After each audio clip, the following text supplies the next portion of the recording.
This is Olive. Okay, get lost. This was a completely unplanned video, and I've just run downstairs and quickly set up a camera, and my studio's a disaster.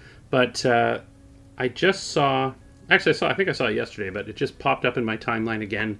Bellamy Hunt, aka Japan Camera Hunter, the man, the myth, the legend, has a post up on his website right now, japancameraHunter.com. I'm going to link it below, and it's talking about hand-me-down cameras. So cameras that were given to you by like a family member, or it could be anybody really, but I think for me specifically, it sort of inspired me to make this quick video about hand-me-down cameras that I have gotten from family members. I have 3 hand-me-down cameras that have so much sentimental value to me. I will never get rid of these. I will pass these along to my child when the time is right. And I actually have a digital camera that for me, I think I will probably also pass down to my daughter when the time is right. Actually might be pretty soon. She's 11, so I think it's time to get her a real camera. But I want to start with the oldest one that I have, and this was my grandpa's camera. It's a Pentax SP1000. So it's a Spotmatic, but the SP1000 is missing a couple of things. I think it's missing the depth of field preview lever. Other than that, it's a Spotmatic. It's exactly the same camera. He had the SMC Takumar 55mm f2, which is a terrific lens, and he's got this cold shoe adapter that goes over the eyepiece here, so you could add a flash, and it's got a 2 sync ports on the front here. I love this camera. I don't shoot with it enough because it actually has an issue with the shutter when you push it. The shutter speeds are all great, but the shutter button takes just forever to return back up to its normal position so you can shoot again. I'm going to take it in and have it serviced, but I just haven't gotten around to it. The second camera that was handed down to me, this was my mother's camera. It's a Pentacon Practica LLC, so it's an M42 mount, just like the Spotmatic. It's you know, a very basic SLR. It does have a built-in meter. It takes oh, that battery door is going to break one day. Oh, you know what? That's right. The battery. I don't know what battery it takes. The battery compartment's a little corroded in this, so I just shoot it manually, which is kind of the beauty of these old SLRs, is you can absolutely shoot them manually. The batteries are just for the meter, so if you can meter without the battery, then you're laughing. The lens that this one has is Pentacon Electric, which I don't know what that means. It's a 50mm f1.8. Pretty great vintage lens if you're into that sort of thing.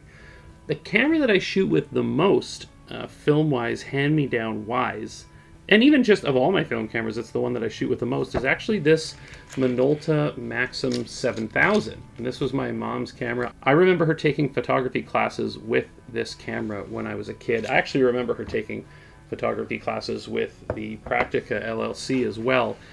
And when she bought this camera, it was actually quite an expensive camera at the time. She bought it right when it came out, and this is, I think, generally considered the first fully automatic SLR you could get. So autofocus, auto exposure, auto film load, auto film advance, auto film rewind. I think it has DX coding, so it would have been auto ISO as well, but you can set it manually. Maybe it doesn't have DX. I don't know. What do I know? This camera I've used quite a bit. I'm going to put a few photos I took for Danae and Andrew's Film February contest up as I'm blabbering away here about these cameras. The thing about hand-me-down cameras is, you know, sometimes you'll have some eccentric aunt or uncle or something that's really into Leicas, and you'll end up with like an M2 or an M3 with some just ridiculous set of Leica lenses, but I don't think that that's generally the case. Hand-me-down cameras are usually, you know, cameras like this, just everyday cameras that normal people would have had back when film was still the standard way of capturing photos. And they're maybe not the best cameras in the world, but they sure mean an awful lot. And a lot of the time, that is what gets people into photography. For me, it was kind of the opposite, and that's why this camera here, this is a Fujifilm Xa1. This was my first proper interchangeable lens digital camera. I love this camera. I still use it very regularly. It's got the 27mm pancake lens on it.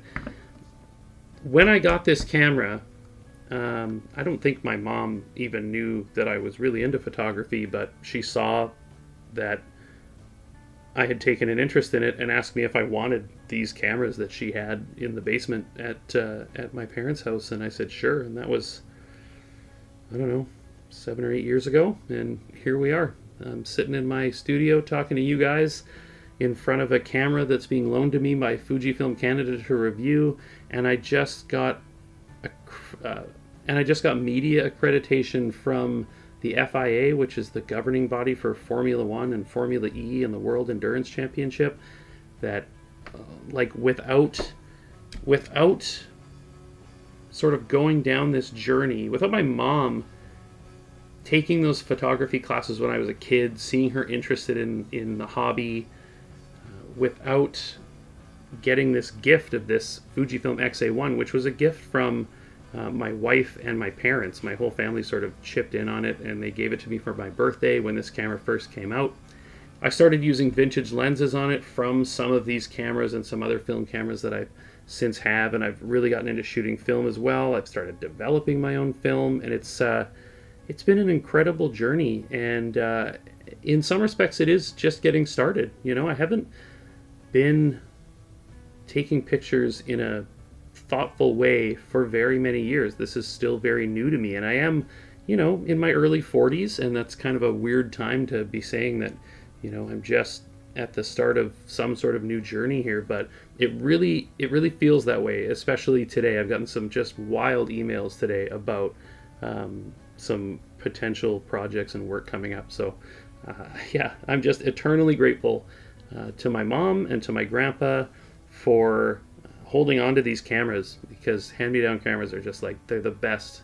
They're the best. I also have some other cameras from friends that they've given me, their old film cameras. They're great too, but I have a extra special connection with these 3 cameras, and then with that little Fujifilm Xa1 as well. So like I said, I'm going to link it below. I think that Bellamy has really sort of struck a chord here with this